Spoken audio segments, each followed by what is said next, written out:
Nous sommes le 1er juillet 2015. Bonsoir, merci de nous rejoindre sur TV Fil 78. Dans ce journal, il sera notamment question de météo. Le département des Yvelines est toujours en vigilance orange en raison de la vague de chaleur caniculaire provenant du Maghreb via l'Espagne. En 2003, durant l'été, la France a connu une canicule exceptionnelle qui a entraîné une surmortalité estimée entre 15 000 et 20 000 décès. La vigilance est donc aujourd'hui de mise. Ils étaient une trentaine à se mobiliser hier soir au Clé-sous-Bois pour protester contre deux projets de la mairie. La fermeture du centre de loisirs des Bruyères et le déplacement de la halle du marché. Et puis l'Alstom Open de France de golf débute demain jeudi à Saint-Quentin en Yvelines. 99e édition de l'événement. Nous en parlerons avec le directeur du site, invité du journal. Nous verrons aussi côté compétition les ambitions du Nord-Irlandais Graham McDowell qui va tenter de réaliser un triplé. Depuis ce matin, de nouvelles règles s'appliquent pour les automobilistes. L'oreillette est ainsi bannie au volant et il pourrait vous en coûter jusqu'à 135 € et 3 points en cas de contrôle par les forces de l'ordre. Autre changement, le taux d'alcool par litre de sang pour les jeunes conducteurs de 0,5 à 0,2 grammes. Il est aussi interdit dorénavant de se maquiller ou de manger, même au feu rouge. Que pensez-vous de ces nouvelles mesures en vigueur depuis maintenant le début de la journée? C'est notre question du jour. Je suis d'accord. C'est-à-dire qu'il y a plein d'accidents qui sont dus à ça et donc je pense que les gens sont plus inattentifs quand ils téléphonent, voilà. On n'a pas le choix, nous les livreurs, en fait les camions, il n'est pas occupé de ni piste à mettre, ni rien du tout. On est obligé d'appeler les clients une demi-heure avant. Eh bien, écoutez, ça devient de plus en plus sévère. Pour certaines choses, je pense que c'est indispensable. Les oreillettes, des choses comme ça, si quelqu'un klaxonne, c'est vraiment catastrophique. Mais on pousse le bouchon un peu trop loin, je pense. Oh, c'est un peu dur quand même, hein, parce que je veux dire, on n'est pas des bébés, toujours tout nous dire ce qu'on a à faire et tout. Même à un stop, on n'a pas le droit de boire, donc je pense qu'à un stop, on risque rien, quoi. Je pense qu'on ne devrait pas avoir besoin de légiférer pour ça. Voilà, que ça participe du bon sens et plus de l'éducation. C'est vrai que c'est important d'être à ce qu'on fait quand on conduit, mais je ne pense pas qu'on ait besoin de légiférer pour ça. Attention à ces nouvelles interdictions. En tout cas, 40 départements sont placés en vigilance orange canicule par Météo France. Toujours, les communes s'organisent pour faire face à cette vague de chaleur qui reste exceptionnelle. Exemple à Montigny-le-Bretonneux, des mesures viennent renforcer le dispositif déjà existant Été Solidarité, instauré chaque année pour les personnes âgées et fragilisées. Yolène Torres et Elodie Moine. 9 h ce matin, sur le secteur de Saint-Quentin en Yvelines, Julien enchaîne les livraisons de repas aux personnes âgées. Monsieur Ferré, bonjour. Vous avez livraison. Ah, monsieur Ferré. Petit repas, la bouteille d'eau pour la canicule. Dans le cadre du dispositif de prévention canicule de Montigny-le-Bretonneux, la bouteille d'eau s'est ajoutée à chaque panier repas depuis lundi. Pour éviter tout malaise et qu'ils soient bien hydratés. Voilà, parce qu'ils ont des fois ils ont peut-être tendance aussi à pas trop s'hydrater, donc au moins là, on préfère prévenir que guérir. Prévenir, c'est tout l'enjeu du dispositif mis en place par la ville. Comme chaque année, un registre nominatif recense environ 200 personnes âgées ou fragilisées. Les appels ont démarré hier. Donc nous les appelons pour savoir si elles sont au courant, si elles prennent les bonnes décisions, de savoir qu'il faut qu'elles boivent très régulièrement. Donc on vérifie tout ça, si elles sont, entourées par de la famille, par des amis, des voisins. Et puis une fois que nous avons fait ça, effectivement, s'il y a des personnes où on sent qu'effectivement il y a une certaine fragilité plus forte, nous pouvons aller, par l'intermédiaire d'agents de la ville, aller leur porter, de l'eau et vérifier en même temps leur état. En cas de problème, les visiteurs interagissent ensuite avec la coordination gérontologique locale. Mais la canicule de 2003 semble avoir laissé des traces. Les personnes âgées restent pour la plupart vigilantes. Beaucoup sont très très au courant. Je crois que ce qui s'était passé il y a quelques années a fait qu'effectivement tout le monde est quand même relativement sensibilisé. Et je pense que pour le moment sur Montigny, nous avons plutôt des réactions positives où les gens disent « Oui, vous inquiétez pas, je bois, je fais attention, je ferme mes volets, pas de problème ». Le dispositif reste en place jusqu'à la fin de la semaine au moins et sera peut-être prolongé si la chaleur persiste. La vague de chaleur qui s'abat sur toute la France quasiment cette semaine impacte plus particulièrement certains corps de métier comme celui de la restauration, travailleurs au soleil pour servir en terrasse ou encore en cuisine. À côté des plaques de cuisson, tous doivent s'adapter à ces températures élevées. William L. Que l'on soit assis en terrasse au soleil ou à l'ombre d'un parasol, difficile de ne pas souffrir de la vague de chaleur qui s'installe sur le pays cette semaine. Pour les clients comme pour les employés, pas d'autre solution que de s'adapter. Dès qu'il y a 2-3 rayons de soleil, la terrasse est complète, les gens veulent pas aller à l'intérieur, préfèrent aller dehors. C'est un peu étouffant, c'est un peu, on s'épuise beaucoup plus vite. On essaie de se rafraîchir en allant dans les chambres froides, ça nous rafraîchit un petit peu, on boit beaucoup d'eau. Servir les clients, c'est passer sa journée debout entre la salle et la cuisine, à subir des différences de température. Alors pendant cette semaine de canicule, le patron redouble d'attention en maternant un peu plus ses employés.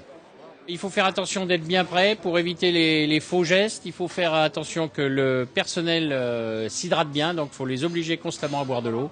Parce qu'on est au service du client, donc un petit peu plus dynamique que quelqu'un d'assis sur son fauteuil. Et voilà, donc voilà les premières règles. Et puis faire attention, quoi, de pas faire trop de pas, etc. Enfin, le métier normalement, mais en étant encore un peu plus attentif. Petit tour en cuisine où d'ordinaire la température est déjà très élevée. Aujourd'hui, il vaut mieux préparer des salades que de travailler au grill. Yves, qui lui était au chaud ce midi, a vécu plus fortement la chaleur que moi. Nous, au froid, on se maintient tranquillement. Voilà, on n'a pas la salamandre sur la gueule et le piano qui chauffe. On est content d'aller à la chambre froide, c'est certain, mais la petite astuce, c'est quand même que tout le personnel ait sa bouteille d'eau. Avec des températures qui vont osciller entre 32 et 38 degrés tout au long de la semaine, la meilleure solution pour ces travailleurs reste de boire de l'eau le plus souvent possible, comme les clients. On se désaltère, on boit beaucoup d'eau. Je bois beaucoup d'eau et je me repose énormément.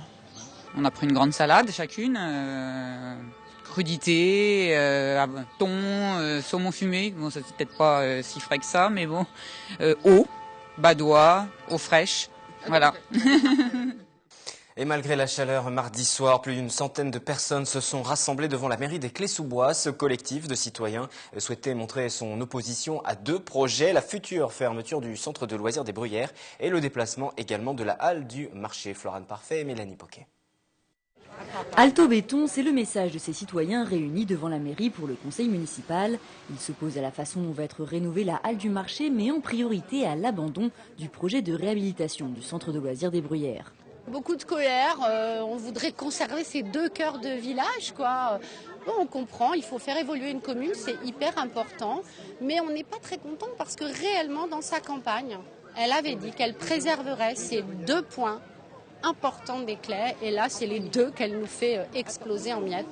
Selon les manifestants, les Bruyères appartiennent au patrimoine de la ville. Ils ne veulent pas voir déplacer leurs enfants ailleurs, notamment pendant les vacances. Un mécontentement dû à une mauvaise information et une incompréhension, estime la maire. Parce que la concertation, ce n'est pas de dire, après quand tout est fini, voilà ce que nous allons faire. C'est de demander d'abord aux gens ce qu'ils souhaitent et à ce moment-là, on met le projet en place. On l'a très bien expliqué. Et je crois pas, alors nous l'avons mal compris. On a une baisse drastique de nos dotations et une augmentation énorme, exponentielle de nos péréquations financières. Donc nous devons faire des recherches de mutualisation des équipements. Donc nous avions effectivement un projet d'un centre de loisirs pour un coût d'environ 5 millions sur le terrain des Bruyères. Ce projet est modifié, c'est-à-dire qu'il n'aura plus lieu aux Bruyères. Nous le stoppons. Les deux projets devraient être réalisés en 2017, des explications qui n'ont pas satisfait le collectif de citoyens présents pendant le conseil municipal. Déterminé, le collectif a déjà réuni plus de 1500 signatures dans une pétition pour soutenir sa cause. On passe à l'invité de ce 1er juillet, Paul-Yann Armitage, bienvenue en plateau. Vous êtes le directeur du Golf National de Saint-Quentin en Yvelines, en poste depuis septembre dernier. Dans quelques jours, vous allez donc vivre votre première Open de France, Open de golf. Dans quelques heures, ce sera une première pour vous, moment particulier. Vous vous y préparez depuis votre arrivée en septembre? Oui, c'est sympa. C'est un rendez-vous très très important, comme on peut imaginer dans une année.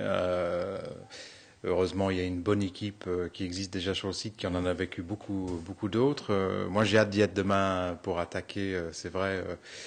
C'est en préparation, quand on arrive au moment venu, on se demande ce qu'on va faire exactement, parce qu'il y a toute une équipe d'organisation. Il y a beaucoup de préparation, il faut préparer le green, le parcours oui, de la c'est déjà, surtout, il faut le c'est surtout le terrain, la maintenance, l'intendance, la préparation du terrain, qui est la partie cruciale, parce que si on a la chance d'avoir cet Open, c'est parce que le parcours il est reconnu et connu et tout le monde a envie de la jouer, et il faut qu'il soit dans le meilleur état, c'est qui est difficile cette année avec la météo. Et comment vous faites justement pour maintenir le green suffisamment vert? On arrose, on fait très attention à ce qu'on fait, et évidemment, hein, on pense développement durable et on fait très attention. Donc on arrose en juste mesure ce qu'il faut pour que le parcours soit complètement jouable selon les normes de ce type de tournoi. Et la météo qui induit aussi des adaptations par rapport au public. La fréquentation est toujours importante et oui. Il faut aussi y prévoir pour le public. Oui. Les préventes de billets cette année sont extrêmement encourageants. À peu près 20% de plus que les autres années. Donc ça, c'est plutôt encourageant. Donc vous tablez sur combien de spectateurs? On aimerait bien en avoir 10 000 par jour.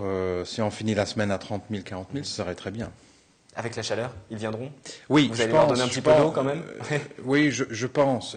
On a recommandé de l'eau, bien sûr, dans nos réunions de préparation aujourd'hui, hier.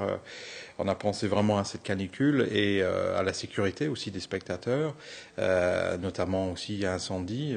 On n'est pas à l'abri d'un risque, donc une décision a été prise au niveau de la cigarette. Mais il y a plein d'eau et il y a des points où les gens pourront se rassembler pour en acheter. Ou se rafraîchir un petit peu, parce que les températures devraient encore être élevées tout au long de cette compétition, même s'il y a un petit peu de pluie qui est attendue. Pourquoi pas des orages? Et là aussi, c'est toujours un moment délicat à gérer. Si c'est demain, ce serait parfait. Voilà. Si c'est entre 20h ce soir et 4h demain matin, c'est encore mieux. Voilà, comme ça, la compétition se déroulera tranquillement. Du côté des golfeurs, peut-être à présent, qu'est-ce qui va changer avec peut-être les modifications que vous avez apportées par rapport aux autres années, même si le parcours reste plus ou moins semblable. Et puis par rapport à la température et aux chaleurs aussi, parce que ça ne doit pas se jouer pareil aussi. Non, exactement. Il y a effectivement une différence que les joueurs ont remarqué. Le parcours est remarquable, ils le font savoir. On a quelques 10 sur 10 sur la préparation. Par contre, ils remarquent une différence dans ce qu'on appelle le setup, c'est-à-dire la façon dans laquelle on visualise le parcours. Il y a des travaux qui ont été amenés par notre superintendant Alejandro Reyes et son équipe cet hiver.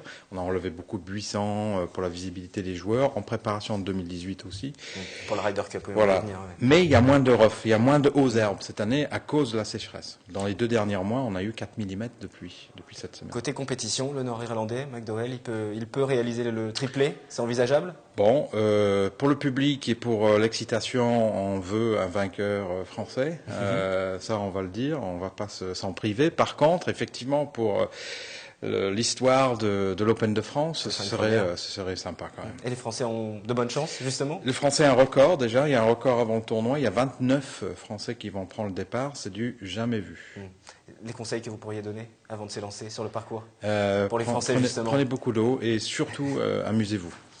On a parlé de la fréquentation également. Est-ce qu'on peut y voir là, avec cette hausse des réservations pour venir y assister, à une réussite de votre volonté de démocratiser le golf aussi, d'en faire un sport accessible à tous, et tout cela en prévision de la Ryder Cup, bien sûr, en 2018? Oui, je pense.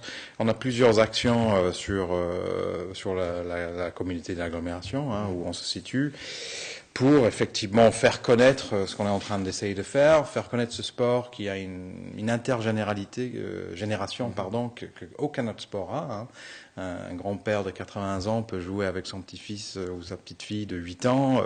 Il n'y a pas beaucoup de sports qui peuvent proposer ça, et effectivement, vous avez tout à fait raison, on est dans une démarche de démocratisation, parce que le golf est moins cher que le ski, il est moins cher que parfois d'autres sports. Le golf national est ouvert au public tout au long de l'année, c'est pas uniquement pour les professionnels au moment des compétitions. Non. Nous avons 3 parcours. On a un parcours pour les débutants, un centre d'entraînement et d'accueil qui s'appelle l'Oiselay, qui est un site fantastique, qui vient d'être rénové d'ailleurs pour un meilleur accueil pour tout client. Et après, on peut suivre le cheminement d'un golfeur en allant sur notre autre parcours avant de devenir champion sur l'Albatros. Ça coûte combien? Vous disiez c'est pas si cher que ça. À partir de 45 € par mois, on peut s'équiper sur 12 mois, s'équiper, avoir des cours qui vont permettre à un joueur d'apprendre les règles et puis taper dans la balle correctement et jouer sur le parcours. Qui dit mieux? Et pour découvrir le haut niveau, ce sera à partir de demain, du 2 au 5 juillet, 99e édition de cette Open de France de golf. On va s'attarder à présent pour conclure cet entretien sur la Ryder Cup. C'est cette compétition entre les meilleurs Américains et les meilleurs Européens qui se déroule tous les 2 ans en alternance sur les continents. 2018, ce sera à Saint-Quentin-en-Yvelines, donc en France. Un comité de pilotage vient de se tenir avec le ministre des Sports hier. Ça s'est passé comment? Écoutez, très bien. Vous êtes dans les clous? Absolument, on est dans les clous. Les objectifs de la réunion, c'était de bien redire les engagements de la France vis-à-vis des détenteurs de droits, qui sont Ryder Cup Europe, avec l'État qui vient en aide avec cette organisation. Je pense qu'il faut le répéter, c'est le 3e événement mondial médiatisé derrière les Jeux Olympiques, la Coupe du Monde de foot, et puis c'est un événement golfique. On le connaît peu en France, mais ça vient... ici à Guyancourt, Saint-Quentin-en-Yvelines, à côté de chez nous. Normalement, en 2018, c'est 70 000 spectateurs chaque jour. C'est ça, tout à fait. Un stade de France, quoi. C'est ça, on va remplir le Stade de France 5 jours de suite. Il n'y a pas beaucoup d'artistes qui le font maintenant. Donc il faut des infrastructures, là aussi, tout se prépare, il n'y a pas que le parcours de de golf, tout à fait, il faut aussi des hôtels. Il faut pas, exactement, mais je pense que la plupart des guests vont être plutôt en Versailles, région parisienne, et puis les hôtels du coin vont être très, très, très prisés, c'est clair. Au niveau des transports, il n'y a pas d'inquiétude à avoir parce que il sera interdit pour le grand public de venir jusqu'au parcours, donc jusqu'à nous, ici, à Guyancourt, en voiture. Ce sera des parkings relais qui vont être de l'autre côté de Versailles ou plutôt vers Massy. Et tout ça, ce sera pour 2018. Il vous reste encore 2 ans et encore cette édition plus 2 éditions derrière pour se préparer avec l'Open national. C'est toujours une petite répétition, justement. Oui, je pense qu'on est en train de tester un peu des choses pendant cette période. Exactement. On teste des choses.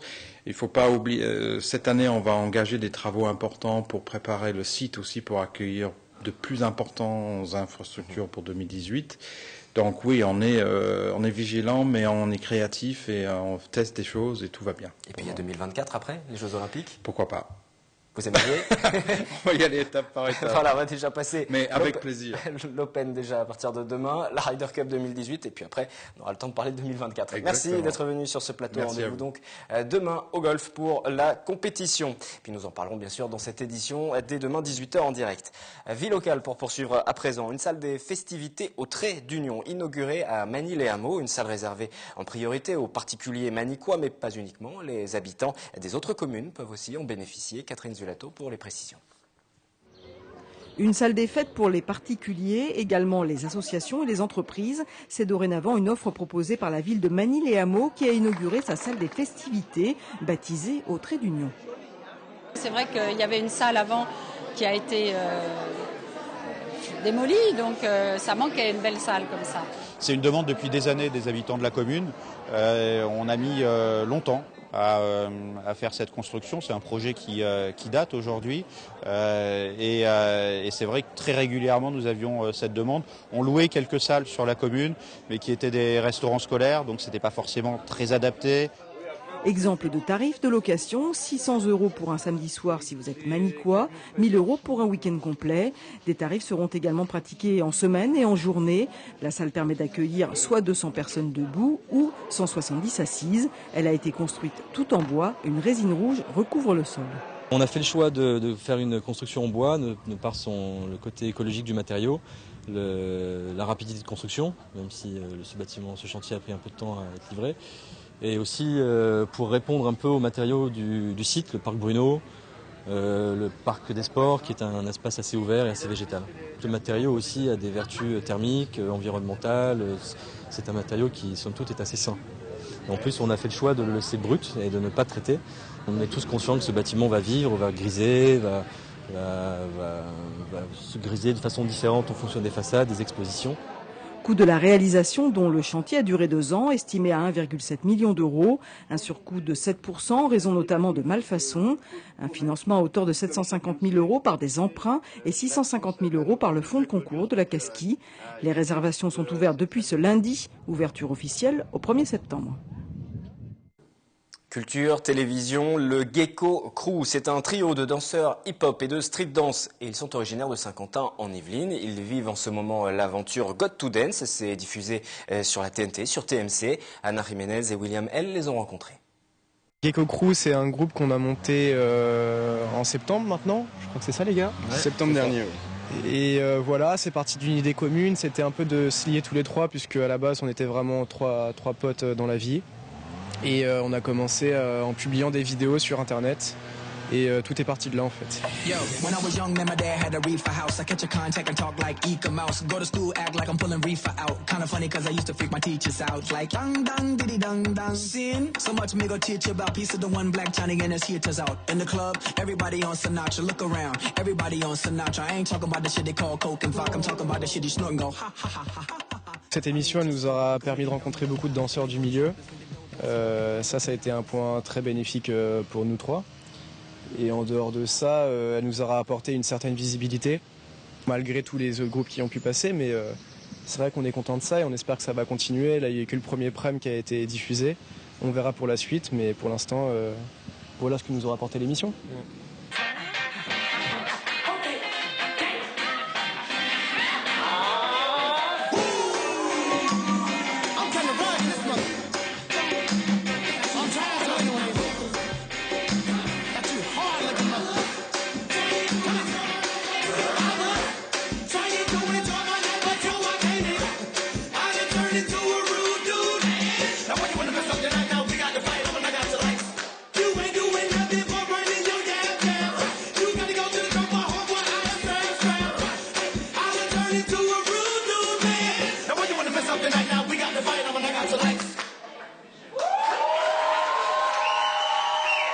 Je dirais que c'est avant tout, enfin pas avant tout, mais principalement du hip-hop commercial. On apporte quelques touches street jazz, on va dire quelques touches d'humour ou un peu girly dans nos chorégraphies, mais c'est avant tout du hip-hop commercial. Je pense que ce style, il nous parle de par notre formation commune à tous les trois. On peut dire merci à Illicit Dance, qui est l'association où on s'est rencontrés. On a énormément appris, donc l'association de voisins de Bretonneux, qui est dirigée par Olaf Siby et Adeline Howard.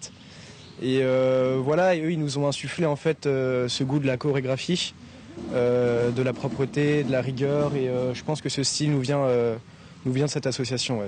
Ouais. Olaf Siby a été dans les Black Blamber à l'époque, et donc il a ramené ce côté hip-hop à Voisins et aussi sur la commune de Morpin.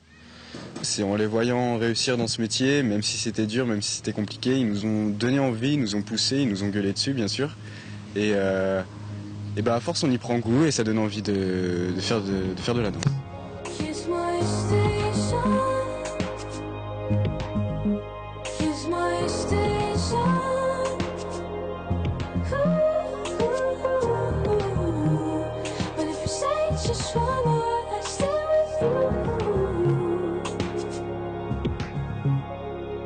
La belle attitude de ma patience comme certitude. À trois fils, lié à trois fils. En fait, un gecko qui vient du petit lézard, et c'est un symbole de persévérance. Et dans la danse, c'est un milieu qui est très dur, donc il en faut de la persévérance. Et nous, on a trouvé que ça nous caractérisait bien nous trois. C'est venu d'un stage de danse en fait qu'on fait tous les étés ensemble. Et c'est un prof qui avait beaucoup de charisme, qui nous a beaucoup marqué, qui nous parlait de ça, de cette histoire. Et on s'est dit pourquoi pas reprendre un peu ce symbole et du coup en faire le symbole de notre crew. Le but, je pense que ce serait de réussir à faire de la danse notre métier. Et pour nous, le rêve, c'est d'emmener ce trio le plus loin possible, d'une façon professionnelle en fait. Et voilà, on espère que ça va marcher. Sinon, on a tous fait des études au cas où ça marche pas pour reprendre. Et on va tout faire pour que ça marche. Mais voilà, on a préféré garder un plan B au cas où. Suivez-nous sur Got to Dance TMC. Et sur la page Facebook Gecko Crew. Ouais. Et sur Twitter. Et sur Insta. Suivez-nous sur les réseaux sociaux et on vous dit à très bientôt. Bonne chance pour la suite de la compétition. C'est la fin de ce journal. Je vous retrouve demain aux horaires habituels pour un nouveau point sur l'actualité locale. Très belle soirée.